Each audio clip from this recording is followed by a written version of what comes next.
तीसरा घल्लूघारा जिसनूं सिख कौम कहती है, ਇਹਦੇ ਕਾਰਨ ਕੀ ਸਨ? 1947 ਤੋਂ ਬਾਅਦ ਜਦੋਂ ਦਾ ਦੇਸ਼ ਆਜ਼ਾਦ ਹੋਇਆ, ਸਭ ਤੋਂ ਪਹਿਲਾ ਅਟੈਕ ਸਿੱਖਾਂ ਤੇ ਇਹ ਹੋਇਆ ਕਿ ਸਿੱਖਾਂ ਨੂੰ ਇੱਕ ਜਰਾਇਮ ਪੇਸ਼ਾ ਕੌਮ ਦੇ ਤੌਰ ਤੇ ਡਿਕਲੇਅਰ ਕਰਤਾ ਗਿਆ। ਜਰਾਇਮ ਪੇਸ਼ਾ ਕੌਮ ਮਤਲਬ ਕ੍ਰਿਮੀਨਲ ਹੈ। ਫਿਰ ਉਹਦੇ ਬਾਅਦ ਲਗਾਤਾਰ ਵਿਤਕਰਿਆਂ ਦਾ, ਡਿਸਕ੍ਰਿਮੀਨੇਸ਼ਨਸ ਦਾ ਸਿਲਸਿਲਾ ਸ਼ੁਰੂ ਹੋ ਗਿਆ। ਬਲਕਿ ਇਹ ਦੇਖਿਆ ਕਿ ਸਿੱਖਾਂ ਦੀ ਅਡਰੀ ਹਸਤੀ ਦੀ ਗੱਲ ਕੀਤੀ ਜਾਂਦੀ ਹੈ, ਵੱਖਰੀ ਹਸਤੀ ਦੀ ਗੱਲ ਕੀਤੀ ਜਾਂਦੀ ਹੈ, ਇੱਥੇ ਅਣਖ ਤੇ ਗੈਰਤ ਦੀ ਗੱਲ ਕੀਤੀ ਜਾਂਦੀ ਹੈ। ਹਕੂਮਤ ਨੂੰ ਉਹਦਾ ਡਰ ਲੱਗਦਾ ਸੀ। ਫਿਰ ਇਹ ਹਮਲਾ ਸੀ ਜਿਹੜਾ ਕਾਂਗਰਸੀ ਸੋਚਦਾ ਸੀ ਜਾਂ ਸਮੂਹ ਜਿਹੜੇ ਰਾਜਨੀਤਿਕ ਪਾਰਟੀਆਂ ਹਨ ਹਿੰਦੁਸਤਾਨ ਦੇ ਵਿੱਚ ਉਹਨਾਂ ਦੀ ਸੋਚਦਾ ਸੀ। ਔਰ ਉਸ ਆਵਾਜ਼ ਨੂੰ ਦਬਾਉਣ ਦੇ ਵਿੱਚ ਸਾਡੇ ਜਿਹੜੇ ਸਿਆਸੀ ਜਮਾਤ ਅਕਾਲੀ ਦਲ ਸੀਗਾ, ਇਹਨਾਂ ਦਾ ਵੀ ਰੋਲ ਹੈ। 1984 ਦੇ ਵਿੱਚ ਨਾ ਭਾਜਪਾ ਦੀਆਂ ਕੇਵਲ 2 ਸੀਟਾਂ ਸੀਗੀਆਂ। ਇਹਨਾਂ ਨੇ ਇੰਦਰਾ ਗਾਂਧੀ ਨੂੰ ਉਸ ਵੇਲੇ ਬਾਰ-ਬਾਰ ਉਕਸਾਇਆ, ਪ੍ਰੈਸ਼ਰ ਪਾਇਆ, ਕਈ ਸੈਮੀਨਾਰ ਕਰਾਏ, ਕਈ ਬਿਆਨ ਦਿੱਤੇ ਇਹਨਾਂ ਨੇ ਕਿ ਭਈ ਦਰਬਾਰ ਸਾਹਿਬ ਦਾ ਜਿਹੜਾ ਹੱਲ ਹੈ ਉਹ ਮਿਲਟਰੀ ਹੈ। ਭਿੰਡਰਾਂ ਵਾਲੇ ਦਾ ਕੰਟਰੋਲ ਕਰਨਾ ਤਾਂ ਆਰਮੀ ਕਰ ਸਕਦੀ ਹੈ। ਇਸ ਘੱਲੂਘਾਰੇ ਦਾ ਆਪਰੇਸ਼ਨ ਬਲੂਸਟਾਰ ਨੂੰ ਰੋਕਿਆ ਜਾ ਸਕਦਾ ਸੀ? ਸਰਕਾਰਾਂ ਦੇ ਹੱਥ ਵਿੱਚ ਇਹ ਸਭ ਕੁਝ ਹੁੰਦਾ। ਜਿਹੜੇ ਇਹ ਵਿਉਂਤਬੰਦੀ ਬਣਾ ਰਹੇ ਨੇ, ਸਿੱਖਾਂ ਦੀਆਂ ਜਿਹੜੀਆਂ ਜਾਇਜ਼ ਮੰਗਾਂ ਸੀਗੀਆਂ, ਸਿੱਖ ਕੋਈ ਵੱਖਰਾ ਹੋਣ ਦੀ ਗੱਲ ਨਹੀਂ ਕਰ ਰਹੇ ਸੀ। ਇਹ ਸਾਰਿਆਂ ਨੇ ਰਲ ਮਿਲ ਕੇ ਇੰਦਰਾ ਗਾਂਧੀ ਦੇ ਹੱਥ ਮਜ਼ਬੂਤ ਕੀਤੇ ਔਰ ਉਸ ਨੂੰ ਮਜਬੂਰ ਕੀਤਾ ਕਿ ਬਈ ਤੁਸੀਂ ਇਹ ਕੰਮ ਕਰੋ। ਸੋ ਇਹ ਬੜਾ ਵੱਡਾ ਨੁਕਸਾਨ ਜਿਹੜਾ ਹੋਇਆ ਹੈ ਔਰ ਇਸ ਨੂੰ ਅਸੀਂ ਜੇ ਕਹੀਏ ਕਿ ਇਸ ਦਾ ਕੋਈ ਮਾਪ ਸਕਾਂਗੇ, ਇਹਨੂੰ ਤੋਲ ਸਕਾਂਗੇ, ਮੇਜ਼ਰਮੈਂਟ ਕਰ ਸਕਾਂਗੇ, ਇਸ ਨੁਕਸਾਨ ਨੂੰ ਮੇਜਰ ਨਹੀਂ ਕੀਤਾ ਜਾ ਸਕਦਾ। ਇਹਦੀ ਕਦੀ ਭਰਾਈ ਵੀ ਨਹੀਂ ਹੋ ਸਕਦੀ। ਜੂਨ 1984 ਦੇ ਵਿੱਚ ਸ੍ਰੀ ਹਰਿਮੰਦਰ ਸਾਹਿਬ ਤੇ ਹੋਏ ਹਮਲੇ ਨੂੰ ਸਿੱਖ ਕੌਮ ਘੱਲੂਘਾਰੇ ਹਫ਼ਤੇ ਵਜੋਂ ਮਨਾਉਂਦੀ ਹੈ ਤੇ ਇਹ ਹਫ਼ਤਾ ਹੁਣ ਸ਼ੁਰੂ ਹੋ ਚੁੱਕਾ ਹੈ। ਆਖਿਰ ਇਸ ਹਮਲੇ ਦੇ ਨਾਲ ਸਿੱਖਾਂ ਨੂੰ ਕੀ ਨੁਕਸਾਨ ਹੋਇਆ ਜਾਂ ਉਸ ਤੋਂ ਪਹਿਲਾਂ ਮੰਗਾਂ ਸਨ ਕਿ ਉਹ ਪੂਰੀਆਂ ਹੋਈਆਂ? ਸਾਡੇ ਨਾਲ ਗੱਲਬਾਤ ਕਰਨ ਲਈ ਤਿਆਰ ਹਨ ਸਿੱਖ ਚਿੰਤਕ ਪ੍ਰੋਫੈਸਰ ਬਲਜਿੰਦਰ ਸਿੰਘ। ਬਲਜਿੰਦਰ ਸਿੰਘ ਜੀ, ਤੁਹਾਡਾ ਸਵਾਗਤ ਹੈ ਸਾਡੇ। ਵਾਹਿਗੁਰੂ ਜੀ ਕਾ ਖਾਲਸਾ ਵਾਹਿਗੁਰੂ ਜੀ ਕੀ ਫਤਿਹ। ਇਹ ਦੱਸੋ ਕਿ ਪਹਿਲਾਂ ਤਾਂ ਇਹ ਘੱਲੂਘਾਰਾ, ਤੀਸਰਾ ਘੱਲੂਘਾਰਾ ਜਿਸਨੂੰ ਸਿੱਖ ਕੌਮ ਕਹਿੰਦੀ ਹੈ, ਇਹਦੇ ਕਾਰਨ ਕੀ ਸਨ? ਦੇਖੋ, ਬੜਾ ਇਹਦੇ ਪਿੱਛੇ ਇੱਕ ਇਤਿਹਾਸਿਕ ਪਿਛੋਕੜ ਹੈ। ਮੈਂ ਬਹੁਤ ਹੀ ਸੰਖੇਪ ਦੇ ਵਿੱਚ ਇਸ਼ਾਰੇ ਮਾਤਰ ਇਹਦੇ ਕੁਝ ਕਾਰਨ ਆਪ ਜੀ ਨਾਲ ਸਾਂਝੇ ਕਰਾਂਗਾ, ਦਰਸ਼ਕਾਂ ਨਾਲ ਸਾਂਝੇ ਕਰਾਂਗਾ। 1947 ਤੋਂ ਬਾਅਦ ਜਦੋਂ ਦਾ ਦੇਸ਼ ਆਜ਼ਾਦ ਹੋਇਆ, ਸਭ ਤੋਂ ਪਹਿਲਾ ਅਟੈਕ ਸਿੱਖਾਂ ਤੇ ਇਹ ਹੋਇਆ ਕਿ ਸਿੱਖਾਂ ਨੂੰ ਇੱਕ ਜਰਾਇਮ ਪੇਸ਼ਾ ਕੌਮ ਦੇ ਤੌਰ ਤੇ ਡਿਕਲੇਅਰ ਕਰਤਾ ਗਿਆ। ਜਰਾਇਮ ਪੇਸ਼ਾ ਕੌਮ ਹੈ ਮਤਲਬ ਕ੍ਰਿਮੀਨਲ ਹੈ। ਫਿਰ ਉਹਦੇ ਬਾਅਦ ਲਗਾਤਾਰ ਵਿਤਕਰਿਆਂ ਦਾ, ਡਿਸਕ੍ਰਿਮੀਨੇਸ਼ਨਸ ਦਾ ਸਿਲਸਿਲਾ ਸ਼ੁਰੂ ਹੋ ਗਿਆ। ਜੇਕਰ ਪੰਜਾਬੀ ਸੂਬੇ ਦੀ ਗੱਲ ਕਰੀਏ, ਬਾਕੀ ਲੋਕਾਂ ਨੂੰ, ਬਾਕੀ ਸੂਬਿਆਂ ਨੂੰ ਸੂਬੇ ਮਿਲ ਗਏ ਲੈਂਗੁਏਜ ਦੇ ਆਧਾਰ 'ਤੇ, ਲੇਕਿਨ ਪੰਜਾਬ ਨੂੰ ਲੈਂਗੁਏਜ ਦੇ ਆਧਾਰ ਦੇ ਉੱਤੇ ਸੂਬਾ ਨਹੀਂ ਮਿਲਿਆ। ਉਹਦੇ ਵਾਸਤੇ ਵੱਖਰੀ ਜਦੋਜਹਿਦ ਕਰਨੀ ਪਈ। ਪਾਣੀ ਦੀ ਗੱਲ ਕਰੀਏ, ਪੰਜਾਬ ਦੇ ਪਾਣੀਆਂ ਦੀ ਗੱਲ ਕਰੀਏ ਤਾਂ ਪੰਜਾਬ ਨਾਲ ਵਿਤਕਰਾ। ਜੇਕਰ ਅਸੀਂ ਗੱਲ ਕਰੀਏ ਕਿ ਪੰਜਾਬ ਦੇ ਵਿੱਚ ਵਾਈਟ ਰੈਵੋਲੂਸ਼ਨ ਲਿਆਂਦਾ ਗਿਆ, ਗ੍ਰੀਨ ਰੈਵੋਲੂਸ਼ਨ ਲਿਆਂਦਾ ਗਿਆ, ਤਾਂ ਪੰਜਾਬ ਨੂੰ ਉਹਦੇ ਏਵਜ਼ ਦੇ ਵਿੱਚ ਕਿਸਾਨਾਂ ਦੀਆਂ ਮੰਗਾਂ ਉਸੇ ਤਰੀਕੇ ਨਾਲ ਲਟਕਦੀਆਂ ਰਹੀਆਂ।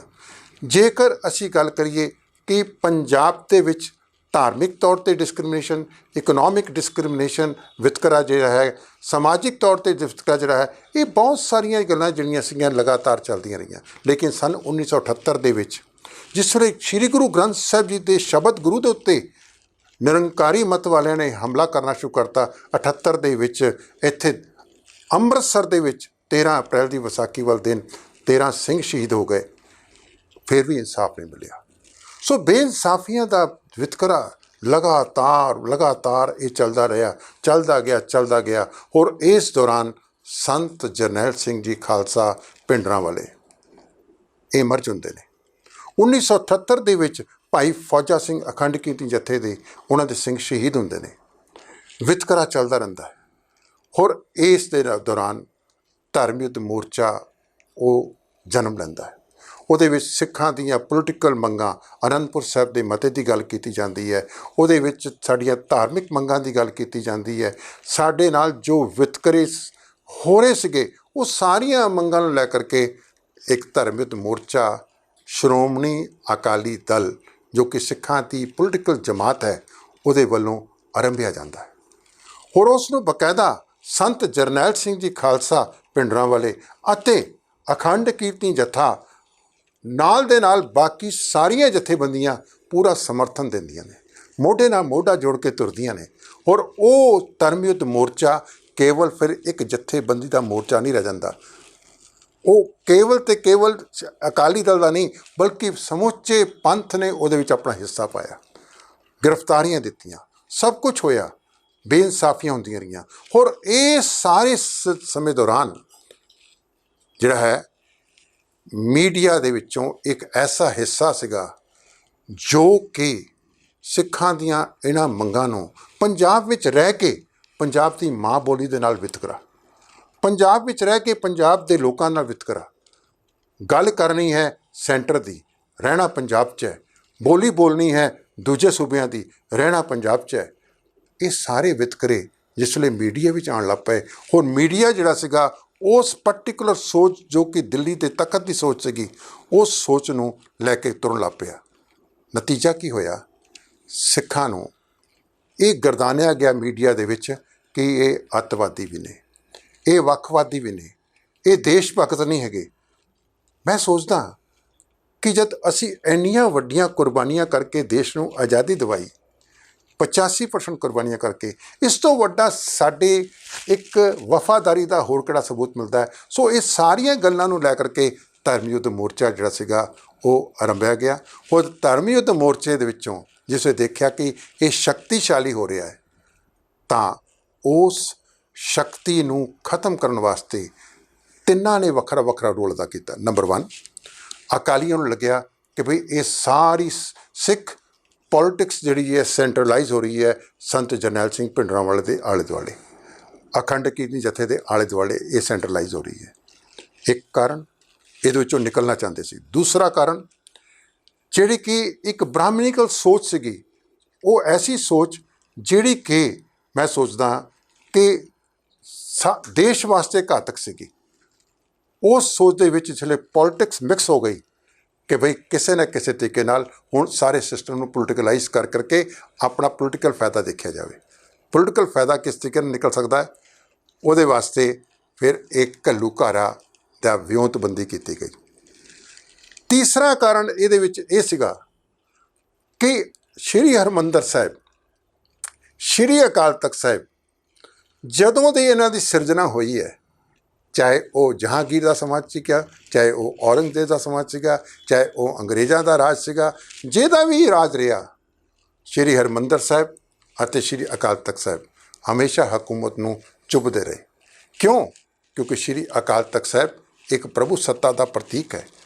ਹਕੀਕਤ ਇਹ ਹੈ ਕਿ ਸ਼੍ਰੀ ਅਕਾਲ ਤਖਤ ਸਾਹਿਬ ਅਤੇ ਸ਼੍ਰੀ ਹਰਿਮੰਦਰ ਸਾਹਿਬ ਦੇ ਵਿੱਚੋਂ ਜਿਹੜਾ ਸਾਂਝੀ ਵਾਲਤਾ ਦਾ ਉਪਦੇਸ਼ ਹੈ, ਉਸ ਦੇ ਉੱਤੇ ਸਰਕਾਰਾਂ ਨੇ, ਹਕੂਮਤਾਂ ਨੇ ਕੰਸਨਟ੍ਰੇਸ਼ਨ ਨਹੀਂ ਕੀਤੀ, ਬਲਕਿ ਇਹ ਦੇਖਿਆ ਕਿ ਸਿੱਖਾਂ ਦੀ ਅਡਰੀ ਹਸਤੀ ਦੀ ਗੱਲ ਕੀਤੀ ਜਾਂਦੀ ਹੈ, ਵੱਖਰੀ ਹਸਤੀ ਦੀ ਗੱਲ ਕੀਤੀ ਜਾਂਦੀ ਹੈ, ਇੱਥੇ ਅਣਖ ਤੇ ਗੈਰਤ ਦੀ ਗੱਲ ਕੀਤੀ ਜਾਂਦੀ ਹੈ। ਹਕੂਮਤ ਨੂੰ ਉਹਦਾ ਡਰ ਲੱਗਦਾ ਸੀਗਾ। ਔਰ ਇਹਨਾਂ ਕਾਰਨਾਂ ਕਰਕੇ ਉਹਨਾਂ ਨੇ ਕਿਹਾ ਕਿ ਬਈ ਇਸ ਆਵਾਜ਼ ਨੂੰ ਦਬਾਇਆ ਜਾਵੇ। ਔਰ ਉਸ ਆਵਾਜ਼ ਨੂੰ ਦਬਾਉਣ ਦੇ ਵਿੱਚ ਸਾਡੇ ਜਿਹੜੇ ਸਿਆਸੀ ਜਮਾਤ ਅਕਾਲੀ ਦਲ ਸੀਗਾ, ਇਹਨਾਂ ਦਾ ਵੀ ਰੋਲ ਹੈ। ਸੰਤ ਹਰਚੰਦ ਸਿੰਘ ਲੋਂਗੋਵਾਲ ਦਾ ਰੋਲ ਹੈ, ਬਾਦਲ ਦਲ ਦਾ ਜਿਹੜੇ ਅੱਜ ਦਾ ਬਾਦਲ ਹੈ ਉਹਦਾ ਵੀ ਰੋਲ ਹੈ, ਗੁਰਚਰਨ ਸਿੰਘ ਟੌੜੇ ਦਾ ਰੋਲ ਸੀਗਾ।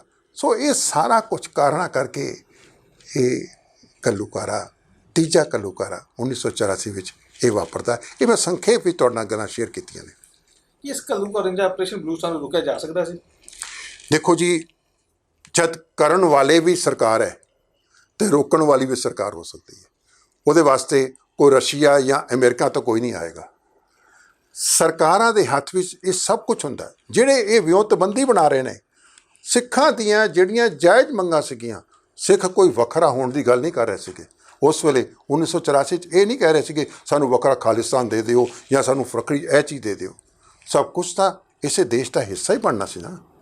ਸਿੱਖ ਵੀ ਤਾਂ ਇਸ ਦੇਸ਼ ਦਾ ਹਿੱਸਾ ਹੀ ਸੀਗੇ। ਅਤੇ 1984 ਦੇ ਵੇਲੇ ਜੇਕਰ ਸਿੱਖਾਂ ਦੀਆਂ ਜਿਹੜੀਆਂ ਜਾਇਜ਼ ਮੰਗਾਂ ਸੀਗੀਆਂ ਉਹ ਮੰਗੀਆਂ ਜਾਂਦੀਆਂ, ਸਿੱਖ ਜਿੰਨਾ ਪ੍ਰਫੁੱਲਿਤ ਹੋਏਗਾ, ਮੈਂ ਸੋਚਦਾ ਕਿ ਉਨਾ ਹੀ ਦੇਸ਼ ਜ਼ਿਆਦਾ ਸ਼ਕਤੀਸ਼ਾਲੀ ਹੋਏਗਾ, ਦੇਸ਼ ਦੇ ਲੋਕ ਉਨੇ ਜ਼ਿਆਦਾ ਖੁਸ਼ਹਾਲ ਹੋਣਗੇ।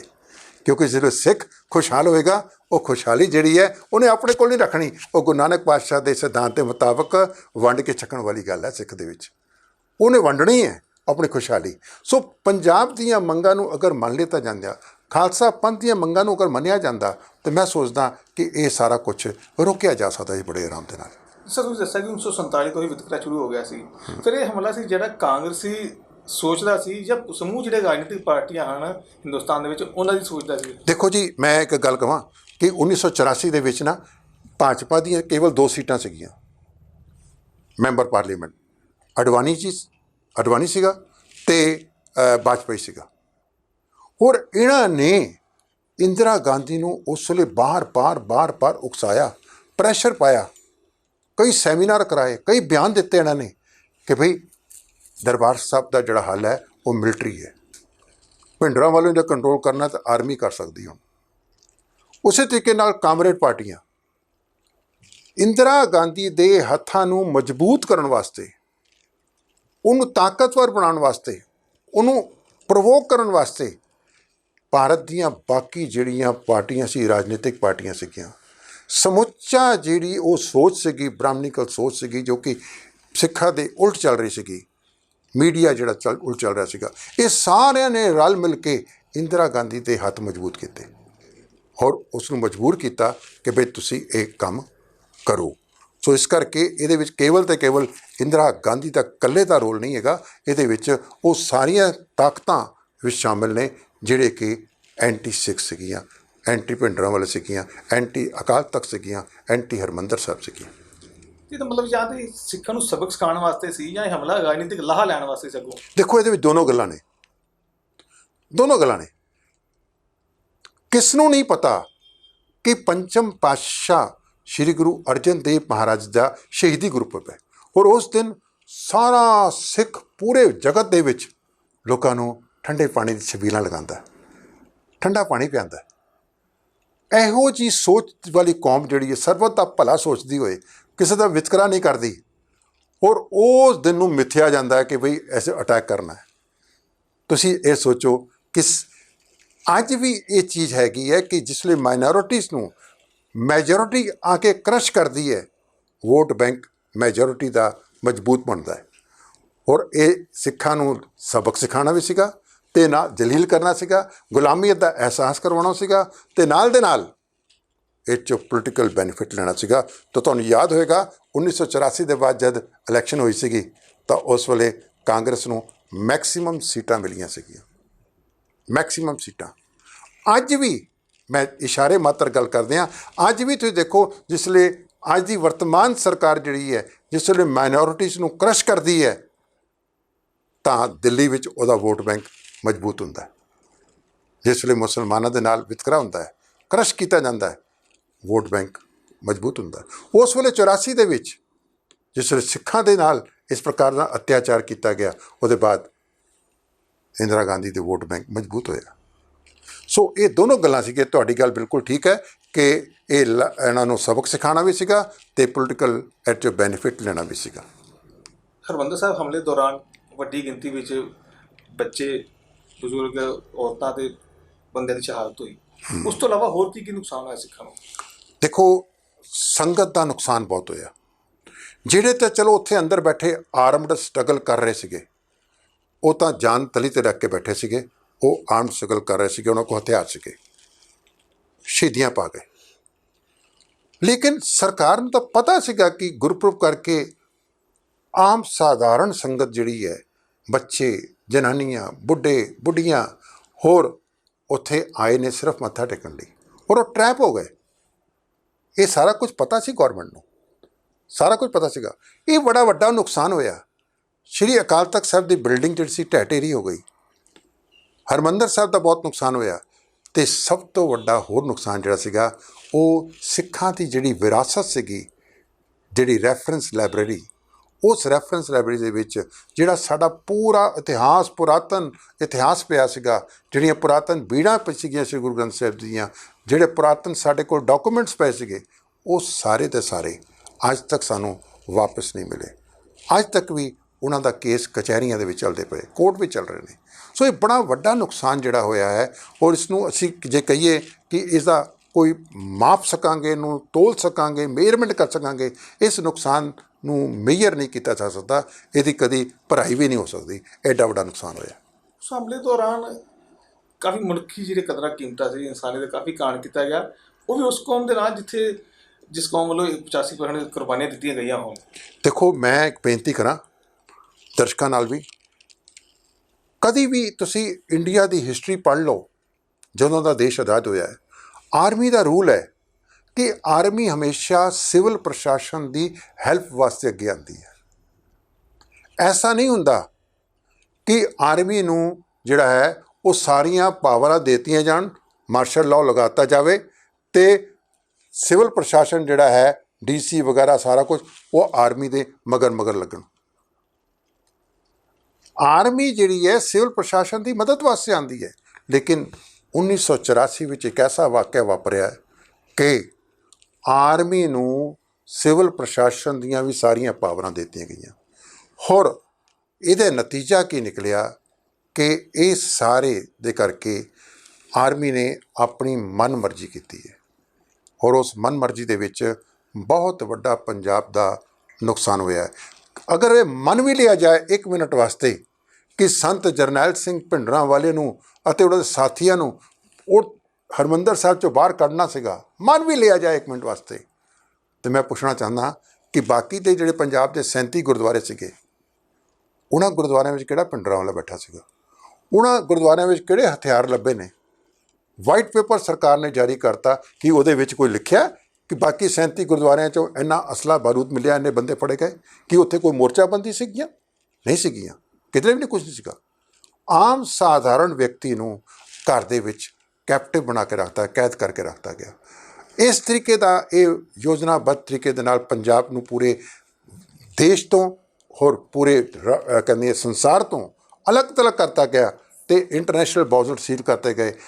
ਪੱਤਰਕਾਰਾਂ ਨੂੰ ਅਲਾਉਡ ਨਹੀਂ ਕੀਤਾ ਗਿਆ, ਸਾਰੀ ਸੈਂਸਰਸ਼ਿਪ ਲੱਗ ਗਈ, ਕੋਈ ਅਖਬਾਰਾਂ ਨਹੀਂ, ਕੋਈ ਕਿਸੇ ਪ੍ਰਕਾਰ ਦਾ ਕਮਿਊਨੀਕੇਸ਼ਨ ਨਹੀਂ। ਇਹ ਸਾਰਾ ਕੁਛ ਮੈਂ ਸਮਝਦਾ ਕਿ ਇੱਕ ਵਿਦੇਸ਼ੀ ਹਕੂਮਤ ਤਾਂ ਕਰ ਸਕਦੀ ਹੈ, ਆਪਣੇ ਦੇਸ਼ ਦੀ ਹਕੂਮਤ ਜਿਨ੍ਹਾਂ ਨੂੰ ਵੋਟ ਪਾ ਕੇ ਲੋਕਾਂ ਨੇ ਚੁਣਿਆ ਹੋਏ, ਐਸੀ ਹਕੂਮਤਾਂ, ਐਸੀ ਮਿਲਟਰੀ ਕਦੇ ਵੀ ਨਹੀਂ ਕਰਦੀ। ਇਹ 1984 ਦਾ ਸੰਤਾਪ ਜਿਹੜਾ ਹੈ, ਇਹ ਸਾਨੂੰ ਗੁਲਾਮੀਅਤ ਦਾ ਅਹਿਸਾਸ ਕਰਵਾਉਂਦਾ ਹੈ, ਇਹ ਬੇਗਾਨਗੀ ਦਾ ਅਹਿਸਾਸ ਕਰਾਉਂਦਾ ਹੈ। ਉਸ ਸਮੇਂ ਦੌਰਾਨ ਜੋ ਆਗੂ ਸਨ, ਸਿੱਖ ਆਗੂ ਜਾਂ ਕਹਿ ਲਓ ਜਿਹਨਾਂ ਨੂੰ ਪੰਥਕ ਆਗੂ ਵੀ ਆਪਣੇ ਆਪ ਨੂੰ ਖਵਾਉਂਦੇ ਹਨ, ਉਸ ਸਮੇਂ ਉਹਨਾਂ ਦਾ ਰੋਲ ਕੀ ਸੀ? ਦੇਖੋ, ਪੰਥਕ ਆਗੂ ਜਿਹੜੇ ਸੀਗੇ, ਉਹਨਾਂ ਨੂੰ ਲੱਗਦਾ ਪਿਆ ਸੀਗਾ ਕਿ ਸੰਤ ਜਰਨੈਲ ਸਿੰਘ ਪੋਲੀਟੀਕਲ ਸੀਨ 'ਤੇ ਬਿਲਕੁਲ ਛਾ ਗਿਆ, ਜਦਕਿ ਸੰਤ ਜਰਨੈਲ ਸਿੰਘ ਦੀ ਪੋਲੀਟੀਕਲ ਐਂਬੀਸ਼ਨ ਕੋਈ ਵੀ ਨਹੀਂ ਸੀਗੀ, ਪੋਲੀਟੀਕਲ ਪਲਾਨ ਕੋਈ ਨਹੀਂ ਸੀਗਾ, ਪੋਲੀਟੀਕਲ ਟਾਰਗੇਟ ਕੋਈ ਨਹੀਂ ਸੀਗਾ। ਉਹਨਾਂ ਨੂੰ ਡਰ ਸੀਗਾ ਕਿ ਭਈ ਹੁਣ ਸਾਰੀ ਕੌਮ ਜਿਹੜੀ ਹੈ ਉਹ ਸੰਤ ਜਰਨੈਲ ਸਿੰਘ ਖਾਲਸਾ ਭਿੰਡਰਾਂਵਾਲੇ ਦੀ ਸੋਚ ਦੇ ਮਗਰ ਤੁਰ ਰਹੀ ਹੈ। ਉਹਨਾਂ ਨੂੰ ਇਸ ਗੱਲ ਦਾ ਡਰ ਸੀਗਾ ਕਿ ਬਈ ਕਿਤੇ ਭਿੰਡਰਾਂਵਾਲਾ ਹੁਣ ਪੋਲੀਟੀਕਲ ਸੀਨ ਦੇ ਉੱਤੇ ਕੈਪਚਰ ਨਾ ਕਰ ਲੈ ਸਭ ਕੁਛ। ਹੋਰ ਉਸ ਵੇਲੇ ਦੀ ਜਿਹੜੀ ਲੀਡਰਸ਼ਿਪ ਸੀਗੀ, ਉਹ ਵੀ ਇਹ ਚਾਹੁੰਦੀ ਸੀਗੀ ਅਸੀਂ ਭਿੰਡਰਾਂਵਾਲੇ ਤੋਂ ਮੁਕਤ ਹੋਈਏ, ਅਸੀਂ ਭਿੰਡਰਾਂਵਾਲੇ ਤੋਂ ਕਿਸੇ ਨਾ ਕਿਸੇ ਤਰੀਕੇ ਨਾਲ ਮੁਕਤ ਹੋ ਜਾਈਏ। ਤਾਂ ਇਸ ਪ੍ਰਕਾਰ ਦੇ ਨਾਲ ਉਹਨਾਂ ਦੀ ਇੱਕ ਐਂਡੋਰਸਮੈਂਟ ਸੀਗੀ ਕਿ ਭਈ ਹੁਣ ਆਰਮੀ ਜਿਹੜੀ ਹੈ ਭਿੰਡਰਾਂਵਾਲੇ ਨੂੰ ਫਲਸ਼ ਆਊਟ ਕਰੇ, ਭਿੰਡਰਾਂਵਾਲੇ ਦੇ ਬੰਦਿਆਂ ਨੂੰ ਫਲਸ਼ ਆਊਟ ਕਰੇ। ਜਿਹੜੇ ਖਾੜਕੂ ਸਿੰਘ ਬੈਠੇ ਨੇ, ਚਾਹੇ ਉਹ ਬੱਬਰ ਖਾਲਸਾ ਇੰਟਰਨੈਸ਼ਨਲ ਦੇ ਰੂਪ 'ਚ ਨੇ, ਚਾਹੇ ਉਹ ਖੰਡ ਕੀ ਜੱਥੇ ਦੇ ਰੂਪ 'ਚ ਨੇ, ਚਾਹੇ ਉਹ ਆਲ ਇੰਡੀਆ ਸਿੱਖ ਫੈਡਰੇਸ਼ਨ ਦੇ ਰੂਪ 'ਚ ਨੇ, ਜਿੰਨੇ ਵੀ ਨੇ, ਇਹਨਾਂ ਸਾਰਿਆਂ ਨੂੰ ਕਿਸੇ ਨਾ ਕਿਸੇ ਤਰੀਕੇ ਨਾਲ ਹੁਣ ਆਰਮੀ ਜਿਹੜੀ ਹੈ ਫਲਸ਼ ਆਊਟ ਕਰੇ। ਸੋ ਇਹਨਾਂ ਸਾਰਿਆਂ ਦੀ ਮਨਸੂਬੇ ਇਹੋ ਸੀਗੇ।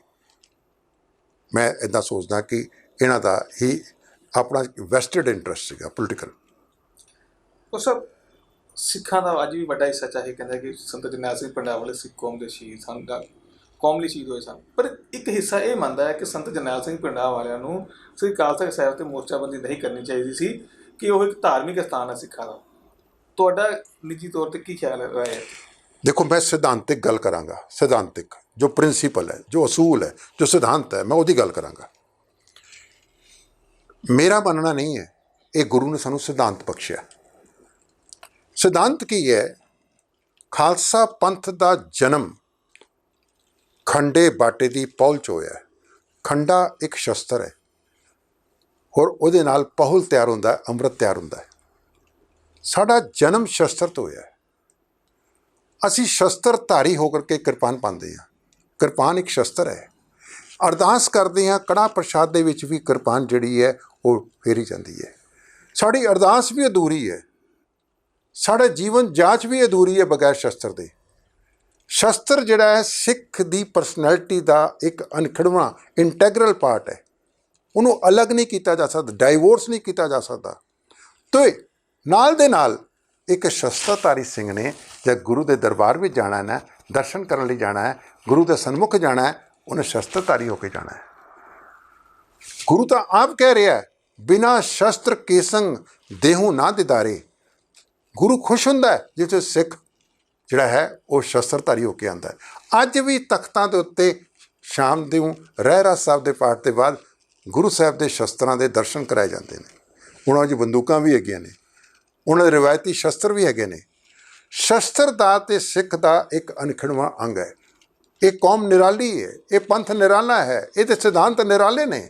ਕਿਸੇ ਨਾਲ ਮੇਲ ਖਾਣ ਜਾਂ ਨਾ ਖਾਣ ਇੱਕ ਵੱਖਰੀ ਗੱਲਾਂ ਨੇ, ਲੇਕਿਨ ਕਲਗੀਧਰ ਪਾਤਸ਼ਾਹ ਦਾ ਪੰਥ ਨਿਰਾਲਾ ਹੈ, ਗੁਰੂ ਨਾਨਕ ਪਾਤਸ਼ਾਹ ਦਾ ਪੰਥ ਨਿਰਾਲਾ ਹੈ। ਹੋਰ ਇੱਕ ਗੱਲ ਮੈਂ ਕਹਿ ਦਿਆਂ ਕਿ ਇਹ ਸ਼ਸਤਰ ਕਿਸੇ ਦਾ ਨੁਕਸਾਨ ਕਰਨ ਵਾਸਤੇ ਨਹੀਂ ਹੈਗੇ, ਇਹ ਮਨੁੱਖੀ ਅਧਿਕਾਰਾਂ ਦੀ ਰਾਖੀ ਕਰਨ ਵਾਸਤੇ ਨੇ। ਅਗਰ ਉੱਥੇ ਸਿੰਘ ਆਪਣੇ ਸ਼ਸਤਰ ਲੈ ਕੇ ਬੈਠੇ ਸੀਗੇ ਤਾਂ ਮੈਂ ਦਾਅਵੇ ਨਾਲ ਗੱਲ ਕਹਿ ਸਕਦਾ ਕਿਸੇ ਧੀ ਭੈਣ ਦੀ ਬੇਪਤ ਕਰਨ ਵਾਸਤੇ ਨਹੀਂ ਸੀਗੇ, ਬਲਕਿ ਕਈਆਂ ਦੀ ਬੇਪਤੀ ਹੁੰਦੀ ਸੀਗੀ, ਕਈਆਂ ਦੇ ਘਰ ਉਜਾੜੇ ਗਏ, ਉਹਨਾਂ ਨੂੰ ਵਸਾਤਾ ਗਿਆ। ਇਹ ਸ਼ਸਤਰ ਜਿਹੜੇ ਸੀਗੇ ਲੋਕ ਭਲਾਈ ਵਾਸਤੇ, ਜਨਤਾ ਦੀ ਭਲਾਈ ਵਾਸਤੇ, ਸਰਬੱਤ ਦੇ ਭਲੇ ਵਾਸਤੇ ਇਹ ਸ਼ਸਤਰ ਇਸਤੇਮਾਲ ਹੁੰਦੇ ਨੇ।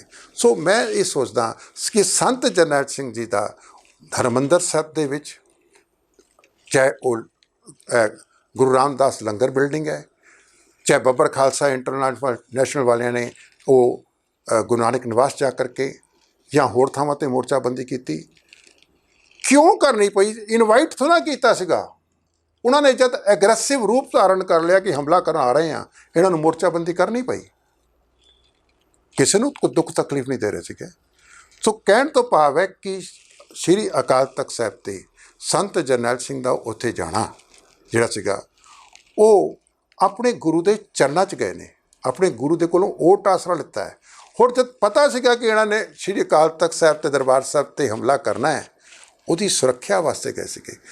ਸਿੱਖ ਦਾ ਫਰਜ਼ ਬਣਦਾ ਹੈ ਕਿ ਆਪਣੇ ਗੁਰੂ ਘਰ ਦੀ ਰੱਖਿਆ ਕਰੇ। ਉਹ ਚੌਕੀਦਾਰ ਨੇ। ਸੋ ਮੇਰਾ ਇਹ ਮੰਨਣਾ ਹੈ ਕਿ ਚਾਹੇ ਸੰਤ ਜਰਨੈਲ ਸਿੰਘ, ਚਾਹੇ ਉੱਥੇ ਹੋਰ ਜਥੇਬੰਦੀਆਂ ਸੀਗੀਆਂ, ਚਾਹੇ ਬੱਬਰ ਖਾਲਸਾ ਇੰਟਰਨੈਸ਼ਨਲ ਦੇ ਸਿੰਘ ਸੀਗੇ, ਇਹ ਸਾਰੇ ਅਗਰ ਉੱਥੇ ਮੋਰਚਾਬੰਦੀ ਕਰਕੇ ਬੈਠੇ ਸੀਗੇ ਤਾਂ ਇਹ ਸਿੱਖੀ ਸਿਧਾਂਤ ਦੀ ਪਾਲਣਾ ਕਰ ਰਹੇ ਸੀਗੇ। ਜਿਨ੍ਹਾਂ ਨੂੰ ਸਿੱਖੀ ਸਿਧਾਂਤ ਸਮਝ ਆ ਗਿਆ ਉਹ ਇਸ ਗੱਲ ਦੇ ਉੱਤੇ ਕਿੰਤੂ ਪਰੰਤੂ ਕਦੀ ਵੀ ਨਹੀਂ ਕਰ ਸਕਦੇ। ਆਖਰੀ ਸਵਾਲ, 36 ਸਾਲ ਹੋ ਗਏ ਨੇ ਕੱਲੂ ਵਾਪਰੇ, ਜਿਹੜੀਆਂ ਸਿੱਖਾਂ ਦੀਆਂ ਉਸ ਤੋਂ ਪਹਿਲਾਂ ਮੰਗਾਂ ਸਨ ਉਹ ਅੱਜ ਵੀ ਉੱਥੇ ਖੜੀਆਂ ਹਨ। ਬਿਲਕੁਲ ਠੀਕ ਹੈ। ਹਾਲਾਂਕਿ 36 ਸਾਲਾਂ ਦੇ ਦੌਰਾਨ ਅੱਧਾ ਸਮਾਂ ਤਾਂ ਅਕਾਲੀ ਦਲ ਪਾਰਟੀ ਨੇ ਰਾਜ ਕੀਤਾ ਹੈ ਪੰਜਾਬ ਦੇ ਉੱਪਰ, ਅੱਧਾ ਸਮਾਂ ਕਾਂਗਰਸ ਨੇ ਕੀਤਾ ਹੈ। ਉਹ ਅਕਾਲੀ ਦਲ ਨੇ ਜੋ ਰਾਜ ਕੀਤਾ ਹੈ ਤਾਂ ਇਹਨਾਂ ਦੇ ਕੇਂਦਰ ਸਰਕਾਰ ਦੇ ਵਿੱਚ ਭਾਈਵਾਲੀ ਸੀ, ਲੇਕਿਨ ਮੰਗਾਂ ਉੱਥੇ ਹੀ ਖੜੀਆਂ ਹਨ। ਕੀ ਕਾਰਨ ਸਮਝਦੇ ਹੋ ਕਿ ਇਹ ਤਾਂ ਮੰਗਾਂ ਪੂਰੀਆਂ ਕਿਉਂ ਨਹੀਂ ਹੋ ਸਕੀਆਂ? ਮੈਂ ਸੰਖੇਪ ਵਿੱਚ ਗੱਲ ਕਰਾਂ, ਅਕਾਲੀ ਦਲ ਕਿਸੇ ਟਾਈਮ 'ਤੇ ਸਿੱਖਾਂ ਦੀ ਪੋਲੀਟੀਕਲ ਜਮਾਤ ਵੱਲੋਂ ਸਾਨੂੰ ਇੱਕ ਪੋਲੀਟੀਕਲ ਪ੍ਰੋਟੈਕਸ਼ਨ ਦਿੰਦਾ ਸੀਗਾ, ਲੇਕਿਨ ਜਦੋਂ ਦਾ ਇਹ ਬਾਦਲ ਪਰਿਵਾਰ ਆਇਆ, ਵਿਸ਼ੇਸ਼ ਤੌਰ 'ਤੇ ਮੈਂ ਕਹਾਂ ਪੰਥ ਦਾ ਇਹਨਾਂ ਨੇ ਬੇੜਾ ਗਰਕ ਕਰਕੇ ਰੱਖਤਾ। ਭਾਈਵਾਲੀਆਂ ਵੀ ਪਾਈਆਂ, ਵੋਟਾਂ ਵੀ ਲਿੱਤੀਆਂ, ਲੇਕਿਨ ਮੰਗਾਂ ਉੱਦਾਂ ਦੀਆਂ ਉੱਦਾਂ ਹੀ ਉੱਥੇ ਨੇ। ਸ਼੍ਰੀ ਅਨੰਦਪੁਰ ਸਾਹਿਬ ਦਾ ਮਤਾ ਭੁੱਲ ਗਏ, ਪੰਜਾਬ ਦੀ ਰਾਜਧਾਨੀ ਦੀ ਗੱਲ ਭੁੱਲ ਗਏ, ਚੰਡੀਗੜ੍ਹ ਦੀ ਗੱਲ ਭੁੱਲ ਗਏ, ਪੰਜਾਬ ਦੇ ਪਾਣੀਆਂ ਦੀ ਗੱਲ ਭੁੱਲ ਗਏ, ਪੰਜਾਬੀ ਬੋਲਦੇ ਇਲਾਕਿਆਂ ਦੀ ਗੱਲ ਭੁੱਲ ਗਏ। ਇਹ ਜਿੰਨੀਆਂ ਸਾਡੀਆਂ ਮੰਗਾਂ ਧਰਮ ਯੁੱਧ ਮੋਰਚੇ ਵੇਲੇ ਸੀਗੀਆਂ ਉਹ ਸਾਰੀਆਂ ਭੁੱਲ ਗਏ। ਅੱਜ ਦੇ ਵਰਤਮਾਨ ਦੇ ਵਿੱਚ ਜੇ ਗੱਲ ਕਰੀਏ ਤਾਂ 1984 ਦਾ ਜਿਹੜਾ ਇਨਸਾਫ ਦਿਵਾਉਣਾ ਸੀਗਾ, ਜਿਹੜਾ ਕਾਂਗਰਸ ਨੇ ਸਿੱਖਾਂ ਦੀ ਨਸਲਕੁਸ਼ੀ ਕੀਤੀ, ਇਨਸਾਫ ਲੈਣਾ ਭੁੱਲ ਗਏ। ਇਹ ਸਿਰਫ ਮੁੱਦੇ ਇਹਨਾਂ ਨੇ ਜਿਉਂਦੇ ਰੱਖੇ ਨੇ ਇਸ ਕਰਕੇ ਕਿ ਇਹਨਾਂ ਮੁੱਦਿਆਂ ਨੂੰ ਆਧਾਰ ਬਣਾ ਕਰਕੇ ਆਪਣੀ ਫਿਊਚਰ ਦੀ ਪੋਲੀਟੀਕਲ ਗੇਮ ਚਲਾਉਂਦੇ ਨੇ। ਪੋਲੀਟੀਕਲ ਗੇਮ ਚੱਲਦੀ ਰਹੇ, ਜੇ ਮੁੱਦੇ ਖਤਮ ਹੋ ਗਏ ਪੋਲੀਟੀਕਲ ਗੇਮ ਚੱਲਣੀ ਖਤਮ ਹੋ ਜਾਏਗੀ। ਅੱਜ ਦੀ ਡੇਟ ਦੇ ਵਿੱਚ ਜਿਹੜੀ ਸਾਡੀ ਪੋਲੀਟੀਕਲ ਜਮਾਤ ਸ਼੍ਰੋਮਣੀ ਅਕਾਲੀ ਦਲ ਬਾਦਲ ਹੈ, ਉਹ ਆਪਣਾ ਪੰਥ ਦੇ ਵਿੱਚੋਂ ਇੱਕ ਵਕਾਰ ਗਵਾ ਬੈਠੀ ਹੈ, ਭਰੋਸਾ ਗਵਾ ਬੈਠੀ ਹੈ। ਜਿਹੜੀਆਂ ਮੰਗਾਂ 1984 ਦੇ ਵੇਲੇ ਸਟੈਂਡ ਕਰਦੀਆਂ ਸੀਗੀਆਂ, ਅੱਜ ਉਹ ਉੱਦਾਂ ਦੀਆਂ ਉੱਦਾਂ ਬਰਕਰਾਰ ਨੇ, ਅਤੇ ਸੈਂਟਰ ਨੂੰ ਵੀ ਕੋਈ ਲੋੜ ਨਹੀਂ ਹੈਗੀ ਉਹ ਪੂਰੀਆਂ ਕਰਨ ਦੀ। ਕਿਉਂ? ਕਿਉਂਕਿ ਜੇ ਸਾਡੇ ਆਗੂ ਹੀ ਵਿਸਾਰ ਗਏ ਤਾਂ ਸੈਂਟਰ ਕਿਉਂ ਕਰੇਗਾ। ਸੋ ਕਹਿਣ ਤੋਂ ਭਾਵ ਸਿਰਫ ਇੰਨਾ ਹੈ ਕਿ ਜੋ 1984 ਤੋਂ ਲੈ ਕਰਕੇ ਹੁਣ ਤੱਕ ਅਸੀਂ ਸੰਤਾਪ ਹੰਢਾਇਆ ਹੈ, ਇੰਨਾ ਨੁਕਸਾਨ ਹੋ ਗਿਆ, ਇੰਨੇ ਵੱਡੀ ਗਿਣਤੀ ਦੇ ਵਿੱਚ ਪਰਿਵਾਰ ਖਤਮ ਹੋ ਗਏ, ਜਾਨੀ ਨੁਕਸਾਨ ਹੋ ਗਿਆ, ਮਾਲੀ ਨੁਕਸਾਨ ਹੋ ਗਿਆ, ਪੰਜਾਬ ਦਾ ਬਹੁਤ ਵੱਡਾ ਨੁਕਸਾਨ ਹੋ ਗਿਆ। ਅੱਜ ਅਸੀਂ ਉੱਥੇ ਦੇ ਉੱਥੇ ਖੜ੍ਹੇ ਹਾਂ ਜਿੱਥੇ ਤੱਕ ਸਾਡੀਆਂ ਰਾਜਨੀਤਿਕ ਮੰਗਾਂ ਦਾ ਸਵਾਲ ਹੈ, ਸਾਡੀਆਂ ਧਾਰਮਿਕ ਮੰਗਾਂ ਦਾ ਸਵਾਲ ਹੈ, ਸਾਡੀ ਆਰਥਿਕ ਮੰਗਾਂ ਦਾ ਸਵਾਲ ਹੈ, ਸਾਡੀ ਬਾਕੀ ਹੋਰ ਮੰਗਾਂ ਦਾ ਸਵਾਲ ਹੈ, ਪਾਣੀ ਦੇ ਮਸਲੇ ਨੇ, ਉਹ ਉੱਥੇ ਦੇ ਉੱਥੇ ਹੀ ਖੜ੍ਹੇ ਨੇ। ਅੱਜ ਸਾਡਾ ਜਿਹੜਾ ਰਾਜਨੀਤਿਕ ਆਗੂ ਨੇ, ਇਹਨਾਂ ਮੰਗਾਂ ਨੂੰ ਉਹਨਾਂ ਨੇ ਕੋਲਡ ਸਟੋਰੇਜ ਵਿੱਚ ਇੱਕ ਵੱਖਰੇ ਬਸਤੇ ਵਿੱਚ ਪਾ ਕੇ ਰੱਖਤਾ ਹੈ। ਇਹ ਸਿਰਫ ਰਾਜ ਭਾਗ ਦੇ ਭੁੱਖੇ ਨੇ। ਇਸ ਕਰਕੇ ਇਹ ਅੱਜ ਦੀ ਡੇਟ ਵਿੱਚ ਅਸੀਂ 84 ਵਾਲੇ ਸਟੇਟਸ 'ਤੇ ਹੀ ਅੱਜ ਖੜ੍ਹੇ ਹੋਏ ਹਾਂ, ਰਾਦਰ ਉੱਥੋਂ ਕਾਫੀ ਪਿੱਛੇ ਆ ਚੁੱਕੇ ਹਾਂ। ਤੁਹਾਡੀ ਗੱਲ ਕਿ ਪਿੱਛੇ ਆ ਚੁੱਕੀ, ਕਿਉਂਕਿ ਉਸ ਸਮੇਂ 84 ਦੇ ਦੌਰਾਨ ਜੋ ਜਜ਼ਬਾ ਸੀ ਕੌਮ ਦੇ ਵਿੱਚ ਜਾਂ ਕੌਮ ਦੇ ਨੌਜਵਾਨਾਂ 'ਚ, ਉਹ ਅੱਜ ਉਹ ਜਜ਼ਬਾ ਤੁਹਾਨੂੰ ਲੱਗਦਾ ਹੈਗਾ ਕਿ ਆਪਣੀਆਂ ਮੰਗਾਂ ਪੂਰੀਆਂ ਕਰਵਾ ਸਕਣ ਭਵਿੱਖ ਦੇ ਵਿੱਚ? ਨਹੀਂ, ਉਹ ਜਜ਼ਬੇ ਨੂੰ ਮਾਰਨ ਦੀਆਂ ਬੜੀ ਵਧੀਆ ਤਰੀਕੇ ਨਾਲ ਇੱਕ ਵਿਉਂਤਬੰਦੀ ਕੀਤੀ ਹੋਈ ਹੈ ਸਾਡੇ ਵਿਰੋਧੀਆਂ ਨੇ ਕਿ ਜਜ਼ਬਾ ਖਤਮ ਕਰਤਾ ਜਾਏ। ਮੈਂ ਇੱਕ ਗੱਲ ਕਹਿ ਦਿਆਂ, ਤੁਹਾਡੇ ਦਰਸ਼ਕਾਂ ਨਾਲ ਸਾਂਝੀ ਕਰ ਦਿਆਂ, ਜਿਸ ਕੌਮ ਦੇ ਵਿੱਚੋਂ ਜਜ਼ਬਾ ਮਾਈਨਸ ਕਰ ਦਿਓਗੇ, ਚਾਹੇ ਉਹ ਫਿਰ ਬੁੱਢਾ ਹੈ, ਚਾਹੇ ਉਹ ਜਵਾਨ ਹੈ, ਚਾਹੇ ਉਹ ਬੱਚਾ ਹੈ, ਯਾਦ ਰੱਖਣਾ ਉਹ ਫਿਰ ਇੱਕ ਚਲਦੀ ਫਿਰਦੀ ਲਾਸ਼ ਹੈ। ਜਜ਼ਬੇ ਦੇ ਨਾਲ ਹੀ ਜਵਾਨੀ, ਜਜ਼ਬੇ ਦੇ ਨਾਲ ਹੀ ਬੁਢਾਪਾ, ਜਜ਼ਬੇ ਦੇ ਨਾਲ ਹੀ ਸਾਰੇ ਕੰਮ ਹੁੰਦੇ ਨੇ। ਔਰ ਅਗਰ ਜਜ਼ਬਾ ਮਾਈਨਸ ਕਰਤਾ ਜਾਏ, ਮੀਨਸ ਸਪਿਰਿਟ, ਜ਼ੀਲ, ਅੰਦਰੋਂ ਉਤਸ਼ਾਹ ਕੌਮ ਦੇ ਪ੍ਰਤੀ, ਆਪਣੇ ਗੁਰੂ ਦੇ ਪ੍ਰਤੀ, ਜਿਸ ਵੇਲੇ ਜਜ਼ਬਾ ਮਾਈਨਸ ਕਰਤਾ ਜਾਏਗਾ, ਬੇਸ਼ੱਕ ਵੱਡੀਆਂ ਕੋਠੀਆਂ ਬਣ ਜਾਣ, ਬੇਸ਼ੱਕ ਉੱਚੇ ਅਹੁਦਿਆਂ 'ਤੇ ਪਹੁੰਚ ਜਾਈਏ, ਜੇਕਰ ਜਜ਼ਬਾ ਮਾਈਨਸ ਹੋ ਗਿਆ ਤਾਂ ਫਿਰ ਚੇਤੇ ਰੱਖਿਓ ਸਰਕਾਰ ਨੂੰ ਇਹ ਚੀਜ਼ ਬਹੁਤ ਭਾਉਂਦੀ ਹੈ ਕਿ ਸਿੱਖ ਵੱਡੀ ਤੋਂ ਵੱਡੀ ਪੋਸਟ 'ਤੇ ਚਲੇ ਜਾਏ। ਇਹ ਮੈਨੇ ਨਹੀਂ ਕਰਦਾ। ਸਰਕਾਰ ਕਹਿੰਦੀ ਹੈ ਜਜ਼ਬਾ ਮਾਈਨਸ ਕਰੋ, ਇਹਨਾਂ ਦੇ ਵਿੱਚ ਜਿਹੜੀ ਅਣਖ ਹੈ, ਗੈਰਤ ਹੈ, ਉਹ ਮਾਈਨਸ ਕਰੋ। ਔਰ ਉਹ ਮਾਈਨਸ ਕਰਨ ਦੇ ਵਿੱਚ ਕਾਫੀ ਹੱਦ ਤੱਕ ਹਕੂਮਤ ਅਤੇ ਸਾਡੇ ਜਿਹੜੇ ਸਿਆਸੀ ਲੀਡਰ ਨੇ ਉਹ ਕਾਮਯਾਬ ਹੋਏ ਨੇ। ਮੌਜੂਦਾ ਫਿਰ ਜਿਹੜੀ ਪੀੜ੍ਹੀ ਹੈ ਉਹ 'ਚ ਜਜ਼ਬਾ ਪੈਦਾ ਕਿਸ ਤਰ੍ਹਾਂ ਹੋਏਗਾ? ਦੇਖੋ, ਜਜ਼ਬਾ ਪੈਦਾ ਕਰਨ ਦਾ ਮੇਰੇ ਮੁਤਾਬਕ ਇੱਕੋ ਹੀ ਸਰੋਤ ਹੈ। ਉਹ ਸਰੋਤ ਜਿਹੜਾ ਹੈ ਉਹ ਗੁਰਬਾਣੀ ਹੈ। ਜਜ਼ਬਾ ਕੋਈ ਆਈਟਮ ਨਹੀਂ ਹੈ ਜੋ ਕਿ ਮਾਰਕੀਟ ਜਾ ਕੇ ਬਾਏ ਕਰ ਲਵਾਂਗੇ, ਕੋ ਖਰੀਦ ਲਵਾਂਗੇ। ਤੁਸੀਂ ਮੇਰੇ ਜਜ਼ਬਾ 'ਚ ਪੈਦਾ ਨਹੀਂ ਕਰ ਸਕਦੇ, ਮੈਂ ਤੁਹਾਡੇ ਜਜ਼ਬਾ ਪੈਦਾ ਨਹੀਂ ਕਰ ਸਕਦਾ। ਇਹ ਕੇਵਲ ਅਤੇ ਕੇਵਲ ਗੁਰਬਾਣੀ ਹੈ ਜੋ ਕਿ ਸਾਨੂੰ ਜ਼ਿੰਦਗੀ ਦੀ, ਜੀਵਨ ਦੀ ਜਾਂਚ ਸਿਖਾਉਂਦੀ ਹੈ। ਹੋਰ ਉਹ ਜਜ਼ਬਾ ਇਹ ਨਹੀਂ ਹੈਗਾ ਕਿ ਮਾਰਨਾ ਕਿਸ ਨੂੰ ਹੈ, ਨਾ, ਇਹਨੂੰ ਮੈਂ ਜਜ਼ਬਾ ਨਹੀਂ ਕਹਿੰਦਾ। ਜਜ਼ਬਾ ਉਹ ਹੈ, ਸਪਿਰਿਟ ਉਹਨੂੰ ਕਹਿੰਦੇ ਨੇ ਜਿਹੜੀ ਕਿ ਤੁਹਾਨੂੰ ਗੁਰੂ ਨੇ ਜਾਂਚ, ਜ਼ਿੰਦਗੀ ਦੀ ਜੀਉਣ ਦੀ ਜਾਂਚ ਸਿਖਾਈ ਹੈ। ਉਹ ਜਜ਼ਬਾ ਪੈਦਾ ਹੋਣਾ ਚਾਹੀਦਾ। ਜਿਸ ਵੇਲੇ ਉਹ ਜਜ਼ਬਾ ਪੈਦਾ ਹੋਏਗਾ ਨਾ, ਤਾਂ ਮੈਂ ਸੋਚਦਾ ਸਾਰੀ ਮਨੁੱਖਤਾ ਦਾ ਭਲਾ ਹੋਏਗਾ। ਅੱਜ ਕਰੋਨਾ ਦੇ ਪੀਰੀਅਡ ਦੌਰਾਨ ਸਿੱਖਾਂ ਨੇ ਪੂਰੇ ਵਰਲਡ ਦੇ ਵਿੱਚ ਸੇਵਾ ਕਰਨ ਦਾ ਜੋ ਜਜ਼ਬਾ ਦਿਖਾਇਆ ਨਾ, ਸਿੱਖਾਂ ਦੀ ਇੱਕ ਵੱਖਰੀ ਪਹਿਚਾਣ ਬਣੀ ਹੈ ਪੂਰੇ ਸੰਸਾਰ ਦੇ ਵਿੱਚ, ਦੇਸ਼ਾਂ ਵਿਦੇਸ਼ਾਂ ਦੇ ਵਿੱਚ। ਇਹ ਜਜ਼ਬਾ ਹੈ, ਇਹ ਸਪਿਰਿਟ ਹੈ, ਇਹ ਗੁਰਬਾਣੀ ਦਾ, ਇਹ ਜੀਵਨ ਜੁਗਤ ਦੀ ਜਾਂਚ ਹੈ। ਜਜ਼ਬਾ ਕੇਵਲ ਇਹ ਨਹੀਂ ਹੈਗਾ ਕਿ ਬੰਦੇ ਕਿੱਦਾਂ ਮਾਰਨੇ ਨੇ। ਮੈਂ ਉਸ ਪੱਖੋਂ ਗੱਲ ਨਹੀਂ ਕਰ ਰਿਹਾ, ਮੈਂ ਤਾਂ ਗੱਲ ਇਸ ਪੱਖੋਂ ਕਰ ਰਿਹਾ ਕਿ ਜੋ ਗੁਰੂ ਨੇ ਜੋ ਸਾਨੂੰ ਫੰਡਾਸ ਦਿੱਤੇ ਨੇ, ਗੁਰੂ ਨੇ ਜੋ ਸਿਧਾਂਤ ਦਿੱਤੇ ਨੇ, ਅੱਜ ਉਹ ਸਿਧਾਂਤ ਸਾਡੀ ਮਾਨਸਿਕਤਾ 'ਚੋਂ ਜਿਹੜੇ ਨੇ ਉਹ ਵਾਸ਼ ਆਊਟ ਹੋ ਰਹੇ ਨੇ ਹੌਲੀ ਹੌਲੀ। ਸਾਨੂੰ ਉਹ ਸਿਧਾਂਤ, ਉਹ ਜਜ਼ਬਾ ਪੈਦਾ ਕਰਨ ਦੀ ਲੋੜ ਹੈ ਜਿਹਦੇ ਨਾਲ ਕਿ ਅਸੀਂ ਸਮੁੱਚੀ ਲੋਕਾਈ, ਸਮੁੱਚੀ ਮਾਨਵਤਾ ਦਾ ਭਲਾ ਕਰ ਸਕੀਏ, ਸਮੁੱਚੀ ਮਾਨਵਤਾ ਨੂੰ ਅਸੀਂ ਜਿਹੜਾ ਉਹਨਾਂ ਦੇ ਸੇਵਾਦਾਰ ਬਣ ਕੇ ਅੱਗੇ ਆ ਸਕੀਏ।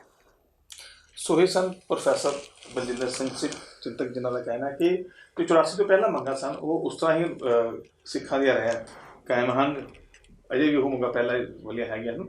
ਲੇਕਿਨ ਜੇਕਰ ਉਹ ਸਿੱਖਾਂ ਨੇ ਜੇ ਮੰਗਾਂ ਆਪਣੀਆਂ ਮਨਵਾਉਣੀਆਂ ਹਨ ਤਾਂ ਸਿੱਖ ਕੌਮ ਨੂੰ ਉਸ ਜਜ਼ਬੇ ਨੂੰ ਪੈਦਾ ਕਰਨਾ ਹੋਏਗਾ ਕਿ ਜਿਸ ਨਾਲ ਉਹ ਆਪਣੇ ਮੰਗਾਂ ਮਨਵਾ ਸਕਣ। ਅਤੇ ਜਜ਼ਬਾ ਇਸ ਤਦ ਪੈਦਾ ਹੋਏਗਾ ਜੇਕਰ ਸਿੱਖ ਕੌਮ ਜਾਂ ਸਿੱਖ ਨੌਜਵਾਨ ਗੁਰਬਾਣੀ ਦੇ ਨਾਲ ਜੁੜਨਗੇ। ਕੈਮਰਾਮੈਨ ਜੁਗਨਪ੍ਰੀਤ ਸਿੰਘ ਨਾਲ ਸੁਖਚੈਨ ਸਿੰਘ, ਅੰਮ੍ਰਿਤਸਰ। E5 ਚੈਨਲ ਪੰਜਾਬੀ ਹੁਣੇ ਸਬਸਕ੍ਰਾਈਬ ਕਰੋ, ਬੈਲ ਆਈਕਨ ਤੇ ਕਲਿੱਕ ਕਰੋ